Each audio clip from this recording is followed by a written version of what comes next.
Canelo Álvarez vs. Terence Crawford, two undisputed champions, two pound-for-pound kings. One has fought more big names, and one has beaten his opponents more convincingly. Let's break it down and assess both of their resumes. No fanboy takes, no bigging up one, no bigging up the other. We're going to keep it neutral, no bias. Let's start with Canelo. Canelo Álvarez has 68 professional fights, 4 weight world titles, and wins across multiple eras. But the deeper you look, the more you realize not every win has equal weight. Canelo Álvarez's first real big fight was against Shane Mosley, and that's a massive name to have in your resume. Shane Mosley. But Shane Mosley was 40 years old by that point. People said that Floyd Mayweather got to Shane Mosley late. Shane Mosley, this was even after that. Remember when Shane Mosley, I think he knocked out Antonio Margarito, but the year prior to that, everyone was saying he's washed up. And this is in his mid-30s, like mid to late 30s. So Shane Mosley, although it's a great name, a great record to put on your resume, it doesn't hold the weight of beating a Shane Mosley in his prime, not at all. And then we go into Austin Trout, who had just beaten Miguel Cotto. So Austin Trout is a slick southpaw. This was a good win. Props it deserved, and I believe this was his first world level fight where it deserved props because, that's a good win. Austin Trout. Floyd Money Mayweather versus Canelo Álvarez. Now Mayweather was 36, Canelo 23. Some say Canelo was too young. But remember, at 23 years old, many boxers like Floyd Mayweather was already world champions. So at 36 years old, many boxers have faded. Like Canelo is not even 36 yet, and it looks like it's fading already. So who really had the advantage? I gave it to Canelo. Canelo should have had the advantage in regards of age, but when in regards of skill, experience, ring expertise, Mayweather was years ahead, and it showed in there. Mayweather exposed his timing flaws, his the rhythm flaws. Mayweather exposed him to not be able to adjust the distance freely. He has to be set at one distance. Whether that's long range, whether that's mid range, whether that's short range. You can't just adjust and freely flow. Floyd Mayweather was the first boxer to really expose the flaws in Canelo Álvarez. And then we move on to his next fight, Lara. Lara was another high-risk southpaw who exposed even further what Floyd Mayweather did. Is that Canelo Álvarez has great timing. He has great defense, great counterpunching, but he seems to struggle with his ring generalship. So although he does cut the ring off, he doesn't cut it off quite to the level you need to beat the elite movers. So when somebody's on the outside, he struggles a little bit to get them where he wants them and then work. Lara exposed this even further. It was a controversial decision. This wasn't a clear win. So although he fought hard and he didn't have to fight Lara. He could have ducked Lara. So I give him props in that regard for not ducking Lara. But this was a controversial win, regardless of what you say. A legend, but again, 35 years old. Undersized and middleweight. Canelo boxed well. Still, timing favored him. This wasn't the prime Cotto. Some had Cotto winning. Amir Khan. This was a blatant mismatch. Khan jumped up 2 weight divisions. Fast hands? Yes, but glass chin. Canelo knocked him out cold. Impressive? Yes. Meaningful? No. Liam Smith. Now, Liam Smith is a top level domestic boxer, but he's not a world level elite. He's not. So this is more of a keep busy fight. Doesn't really add any credibility to your resume, but it keeps the engine ticking. Chavez Jr., he was disinterested in the fight, out of shape, weight drained. This was just a tune-up for a bigger plan, added no credibility to his resume whatsoever. Now this is Golovkin, Triple G. Closer to his prime than in the later 2 bouts, but he wasn't really still in his prime at this time. Undefeated, hard-hitting. Now this added credibility to Canelo's resume. Although many observers thought Golovkin got the win, it was a draw. But that draw still shows that he's at a very high level, because you can't get a draw with Golovkin if you're not at a high level. I personally think that Golovkin won the fight, but history says it was a draw. Danny Jacobs. Now, Danny Jacobs is a good win. He had been a bit inconsistent since he beat Peter Quillen, which was his best win. If he never had that win, he wouldn't even be in the conversation. So it's a good win. Not career defining, but it's a good win against a solid opponent. Sergey Kovalev. Now, this is one of the better names on Canelo's resume. But the facts are, this fight showed that it's not just about how well you box in the ring, it's about how smart your team is outside of the ring. Sergey Kovalev fought Anthony just 10 weeks prior, which means he had 0 rest time. And he had a tough fight. So we had a tough fight with 0 rest time. And then he was actually beating Canelo Álvarez in points. He was beating him. But Canelo Álvarez managed to get the stoppage late, which showed great patience. It showed that he's a mature boxer. But that wasn't Sergey Kovalev in the ring. Weight drains, no time to recover between fights. Let's be real. That win is going to give you more credibility on your paper when you're going through it. But anyone who knows boxing and breaks it down and can time travel, go back in time and really just dissect what happened when that fight was actually made, it was clear as day that fight shouldn't add credibility to his resume. It shouldn't. Avni Yildirim, I'm not even going to mention it. Billy Joe Saunders. Now, I think this is his best win.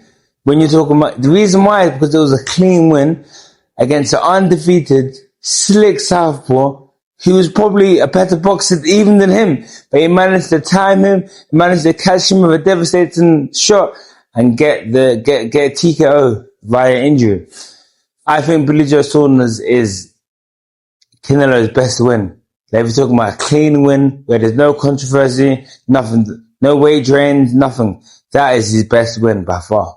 Caleb Plant. Now, when we look at Caleb Plant, to me, Caleb Plant is a really skillful, good boxer, but he hadn't had any big fights. He hadn't been in any big wins. So Saul Alvarez was his first introduction to the big time boxing. And he put up a good fight, but he was systematically broken down and stopped. Since then, he beat Andre Durrell, and he lost his last bout, which the name has thrown out my memory right now. But he lost his last fight. So it shows that he never really was on that top elite level to be fighting Canelo. But I know many of these Canelo fanboys who mention Caleb Plant, but you haven't done the research. Caleb Plant isn't an elite. That is the truth. Dimitri Bivol. Now, this was a reality check. It brought him back to reality to see where you really truly are. Now, even though he went up in weight, which was this shows that Canelo don't play games.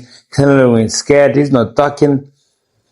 He went up in weight for the bigger man, but he was clearly dominated. And in my opinion, he wasn't dominated by size and strength. Canelo was clearly the stronger man in there. He was a stockier man, he was the stronger man, and if he couldn't control the ring because of skill. It was because Dimitri Bivol was a technician, not because Dimitri Bivol was 6'4" or he's too big. That's why Canelo was on the ropes and he said, come on. He told him, come find me. And Bivol wouldn't come, because Bivol knew it would be to his demise. So I would say this was a clear L for Dimitri Bivol, and it just further exposed the same thing that Floyd Mayweather took advantage of.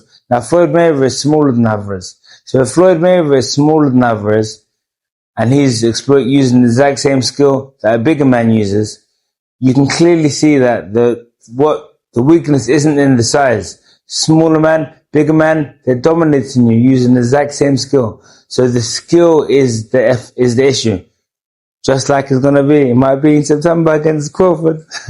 I'm joking. No bias. I skipped the second fight, but Golovkin number 3. Now, Golovkin was inactive. He's 40. At this point now, this is just a money-making scheme at this point. And this fight doesn't add anything to his resume. It doesn't add credibility to it. This was fight number 3 I'm talking about right now. It's in 2022. So fight number 3, Canelo got a clear win, but this adds nothing to his resume. Charlo, he came up 2 weight divisions. Although he's a good champion, I don't think he's as dominant as he would need to be to just move up 2 weights and challenge Alvarez. He wasn't. Alvarez dominated every single round and had an impressive victory.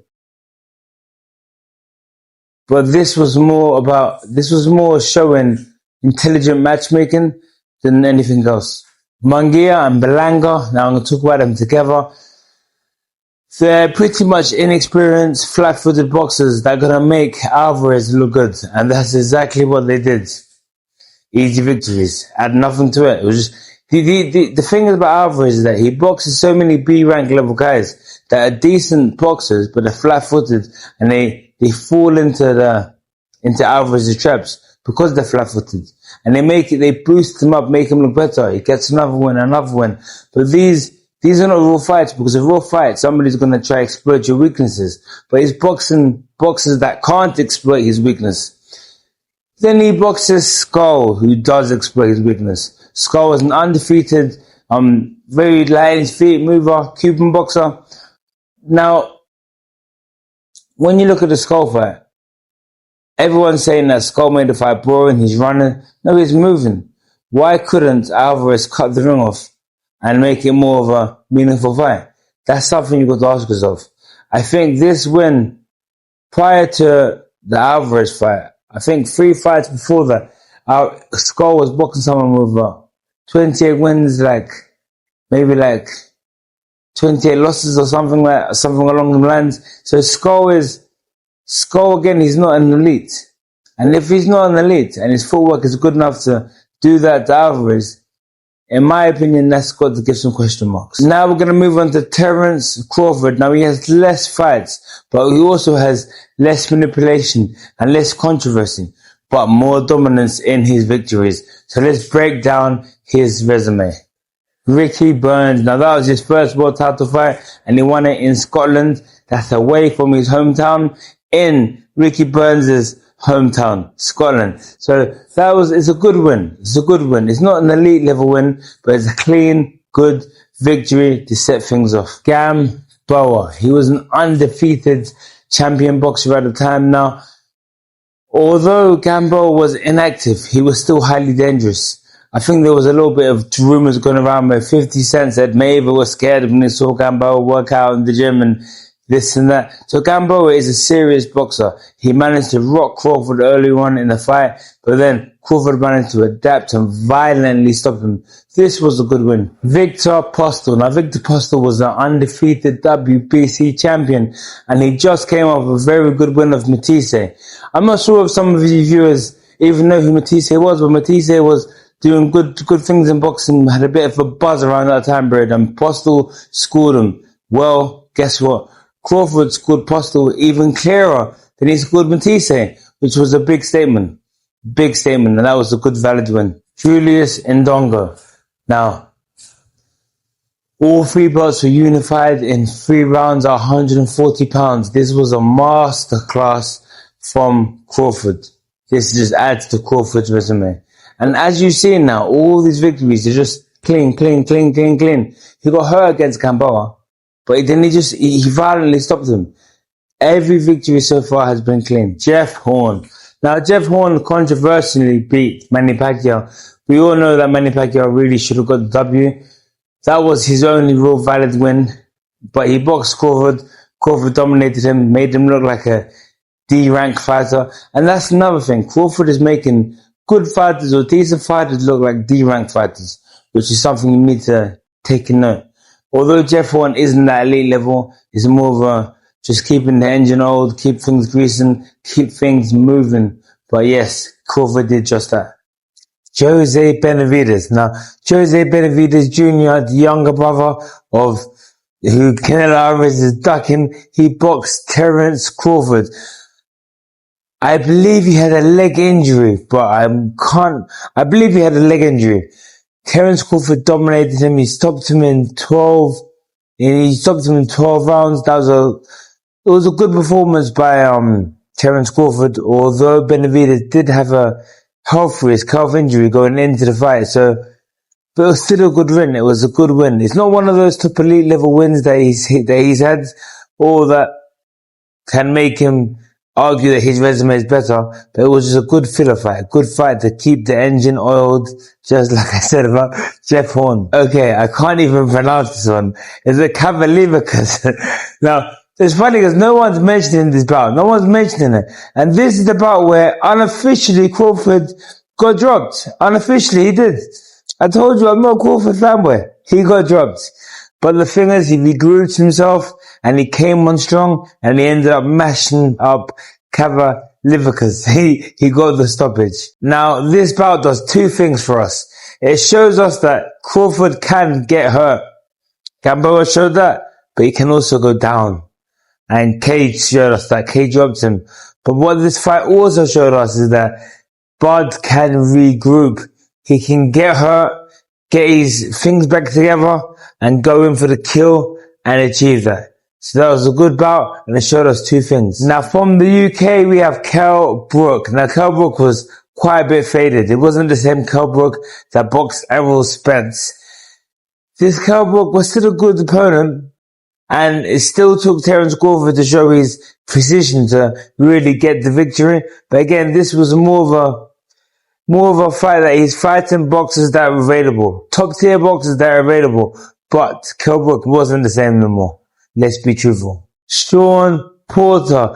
Now this was, for the time period, his best victory. He stopped him in 10 rounds. Do you understand that Shawn Porter doesn't get stopped?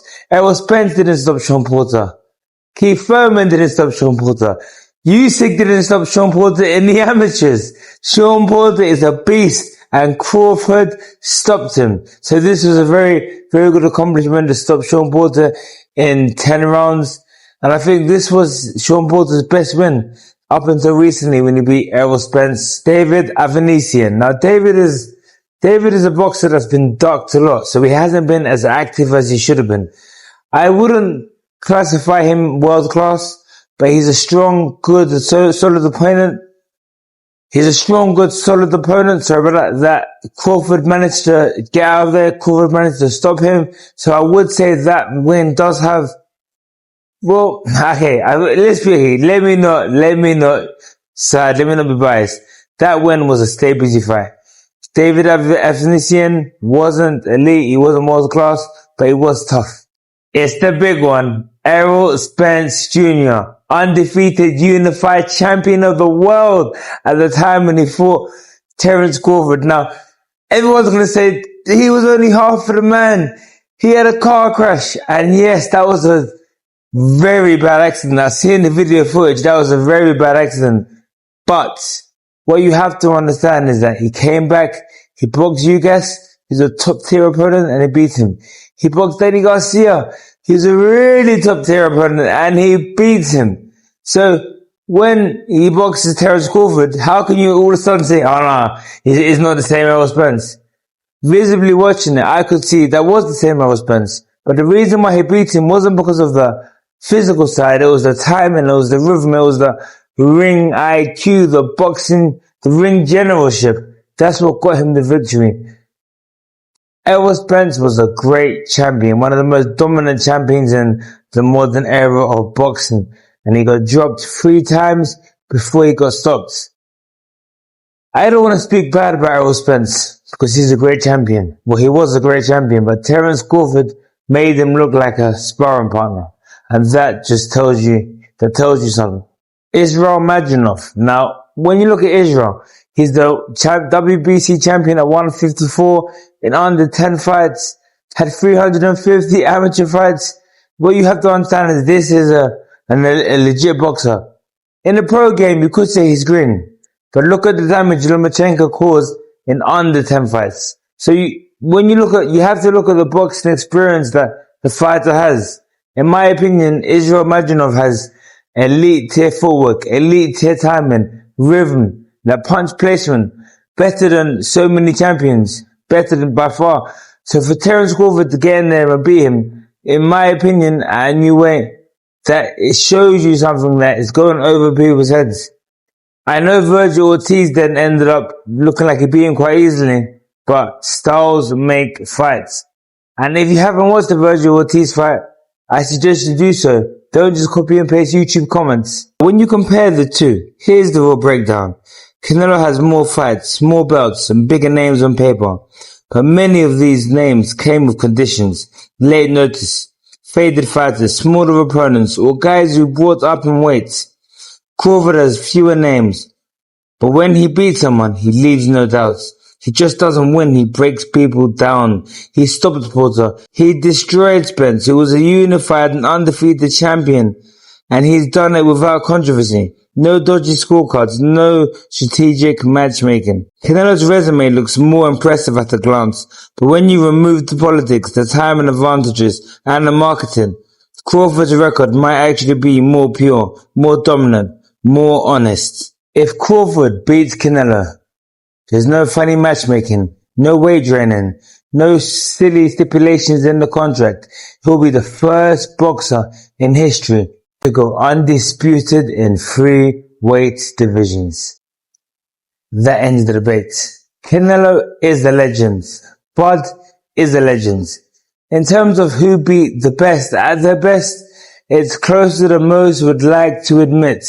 But when they do meet in the ring, who do you think is going to win and how? Let me know in the comments below.